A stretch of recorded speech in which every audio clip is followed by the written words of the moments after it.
اعوذ باللہ من الشیطان الرجیم اللہ کی پناہ مانگتا ہوں میں شیطان مردود سے۔ بسم اللہ الرحمن الرحیم اللہ کے نام سے شروع جو نہایت مہربان رحمت والا ہے۔ یا ایہا الذین آمنوا لا تتخذوا بطانة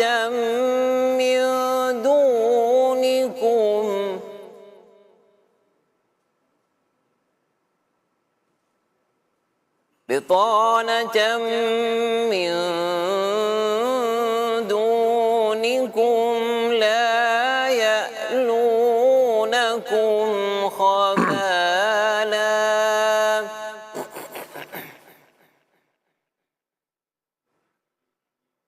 وَدُّوا مَا عَنِتُّمْ قَدْ بَدَتِ الْبَغْضَاءُ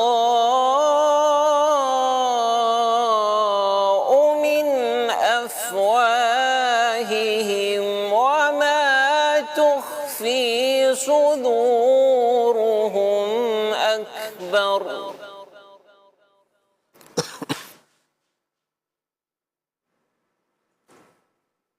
قد بدت البغضاء من أفواههم وما تخفي صدورهم أكبر قد بينا لكم الآيات إن كنتم تعقلون۔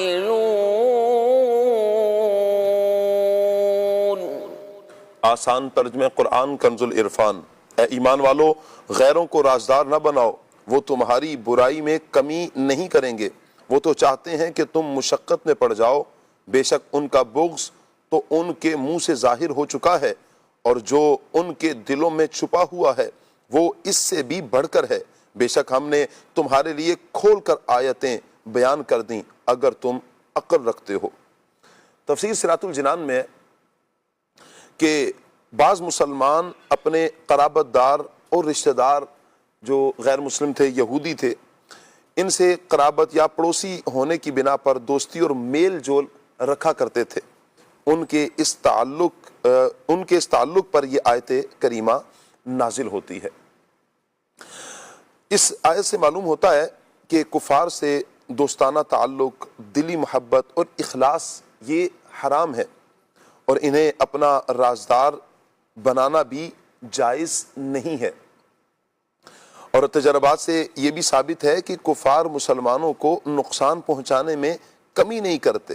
نیز اس آیت سے معلوم ہوتا ہے کہ مسلمان حکمران کافروں اور مرتدوں کو اہم ترین عہدے نہ دیں، جس سے ان لوگوں کی غداری موقع پر ظاہر ہو جائے، کیونکہ یہ لوگ تمہاری برائی چاہنے والے، اس میں کوئی کمی نہ چھوڑیں گے تمہاری برائی چاہنے میں۔ ان کی تو خواہش یہ ہے کہ مسلمان تکلیف میں رہیں، مشقت میں پڑے رہیں۔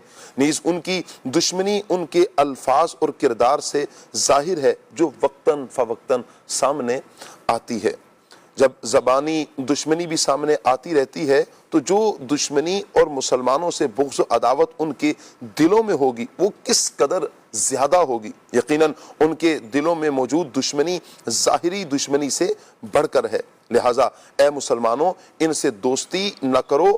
اللہ تعالیٰ تمہارے سامنے اپنی آیتیں کھول کھول کر بیان فرماتا ہے۔ قرآن پاک کی جامعیت اور حقانیت کو اگر سمجھنا ہو تو ان آیات کو سامنے رکھ کر تمام دنیا کے مسلمان اور کافر ممالک کا ان حالات کا جائزہ لے لیا جائے۔ کیا اللہ تعالیٰ نے جو کچھ بیان فرمایا وہ قطعی طور پر حق اور سچ نہیں؟ یقیناً حق اور سچ ہے۔ تاریخ عالم، تاریخ اسلام اور موجودہ حالات تمام کے تمام قرآن کی ان آیات کی صداقت کر رہے ہیں، لیکن افسوس کہ ابھی بھی ہماری آنکھیں خواب غفلت میں ہیں۔ ہمارے لوگ ابھی بھی انہی کو اپنا مشکل کشا، حاجت روا مان رہے ہیں۔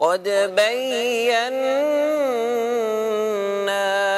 لكم الآيات إن كنتم تعقلون صدق الله العظيم